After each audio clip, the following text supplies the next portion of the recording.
भावल नगर में हमारे एक हेड कांस्टेबल थे, वहाँ पे हमला हुआ था और वहाँ वो शहीद हुए थे। ईद से 3 दिन पहले मैंने कहा मुझे इनके घर ले चले। तो जब मैं उनके घर गया, उसकी ना 4 बेटियां थी। 4 बेटियां इंतजार कर रही होंगी कि हमारा बाप हमारे लिए कपड़े लेके आएगा। वो बाप अभी कभी मुड़ के नहीं आएगा। उर्दू पॉइंट की वीडियोस देखने के लिए हमारा चैनल सब्सक्राइब कीजिए और बेल के आइकन पर क्लिक कीजिए ताकि आप हमारी तमाम आने वाली वीडियो से बाखबर रह सकें। जो पुलिस का महकमा है ना, इसमें सारे वाकयात ही दुख वाले होते हैं और तकलीफ वाले होते हैं। अच्छी खबर कहीं से नहीं आनी होती। बहुत सारे वाकयात हैं। सबसे मुश्किल काम होता है कि आपके अपने कोलीग हों और किसी खुदकुश हमले में या इस तरह के वाकयात में जब उनकी डेड बॉडी उठानी पड़ती है तो वो बहुत दुख वाला काम है। जब उनके जनाजे को कंधा देना पड़ता है तो ये बड़ी तकलीफ दे और बड़े दुख वाला काम है। मैं 2 चीज़ें बताना चाहता हूँ।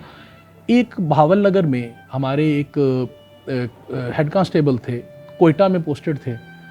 तो रमज़ान में ईद से 3 दिन पहले सोशल मीडिया से मुझे पता चला, मैं डीपीओ भावल नगर था, कि उनकी डेड बॉडी आ रही है। वहाँ पे हमला हुआ था और वहाँ वो शहीद हुए थे। मैं अपने डीएसपी साहब को कहा कि साथ अपने एलीट की गाड़ियाँ लेके जाएं, खुद जाएं और अपनी बाउंड्री से बॉडी रिसीव करें। तो हमने उनकी बॉडी रिसीव की और उसके बाद जब तदफीन की बारी थी तो मैं वहाँ पे खुद गया और वहाँ पे हमने गार्ड ऑफ ऑनर का अरेंज किया। वहाँ पे जनाजे के बाद ईद से 3 दिन पहले जब हमने जनाजे के बाद मैंने कहा मुझे इनके घर ले चले। तो जब मैं उनके घर गया तो उसकी ना 4 बेटियां थी। ज़ाहिर है जिस तरह गरीब आदमी, कच्चे कोठे, कच्चे मकान, वाहद कमाने वाला, तो मैं यूनिफॉर्म में था। जब मैं उनके घर गया तो वो बच्चियां, ज़ाहिर है मैं उनको मिलने के लिए गया था।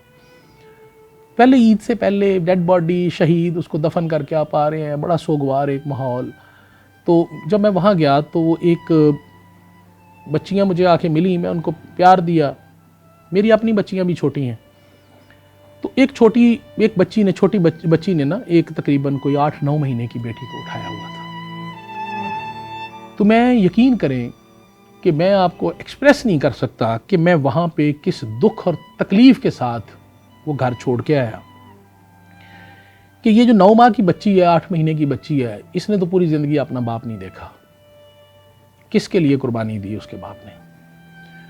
फिर उसके बाद क्या ईद से 3 दिन पहले जो डेड बॉडी हम दफना के आए हैं, वो 4 बेटियां इंतज़ार कर रही होंगी कि हमारा बाप पैसे लेके आएगा, हमारे लिए कपड़े लेके आएगा, हमें लेके जाएगा बाज़ार और हमारे लिए वो सामान लेके आएगा। उंगली से लगा के लोगों के बाप बेटियों को लेके जाते हैं ख़ुसूसी तौर पे, और हमारे लिए जो है ना ये ईद की चीज़ें लेके आएगा, और वो बाप अभी कभी मुड़ के नहीं आएगा।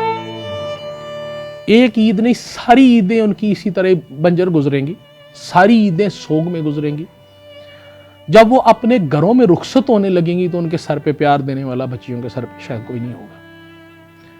उनकी इज्जत हिफाजत करने वाला हमारी सोसाइटी में, माजरत के साथ मैं पुलिस वाला हूं, ये मैं बात कर रहा हूं, हम कुत्तों की तरह देखते हैं। वो जो औरत बेवा हो गई है, उसके जो डॉक्यूमेंट्स और बाकी चीजें हैं, जितना वो उसके लिए ख्वार होगी, हमारा सिस्टम है सच।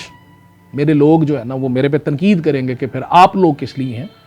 हम जितनी हमारी औकात है हम उसकी कोशिश करते हैं, लेकिन अनफॉर्चुनेटली हमारे सिस्टम में ऐसे ऐसे भेड़िए मौजूद हैं कि जिनको कोई तरस नहीं आता, लोगों को नोचते हुए उनको कोई फर्क नहीं पड़ता।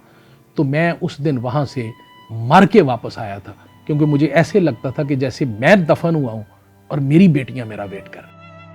और दूसरा वाकया ये था कि मैं डीपीओ जंग था। फजर के टाइम पे मुझे इतला मिली कि मोहल्लेदारों ने एक बच्चा, नौमौलूद बच्चा, गांव की बैक साइड पे कोई रूड़ी का ढेर था, वहां से उठाया, जिसको बेसिकली कुत्ते नोचने की कोशिश कर रहे थे। कुत्ते नौमौलूद बच्चे को नोचने की कोशिश कर रहे थे, उस जिंदा जान को, जिसको ये नहीं पता कि मुझे किस लिए खाया जा रहा है। इंडिया में पिछले दिनों एक स्टोरी बड़ी वायरल हुई कि एक कुतिया और उसके बच्चे पूरी रात एक नौमौलूद बच्चे की हिफाजत करते रहे जिसको इसी तरह कोई गंदगी के ढेर पे फेंक गया था। तो खुदारा वो गुनाह मत करें जिसको आप छुपा नहीं सकते। और गुनाह की डेफिनेशन बड़ी सादा है कि जो चीज़ दिल में खटका पैदा कर दे या जिसका आपको ये डर हो कि किसी को पता चल गया तो मैं शर्मिंदा होऊंगा, वो काम मत करें कि जिसके लिए बाद में आप लोग जलालत की इस लेवल तक गिर जाएं। उसमें मुझे शदीद तकलीफ हुई।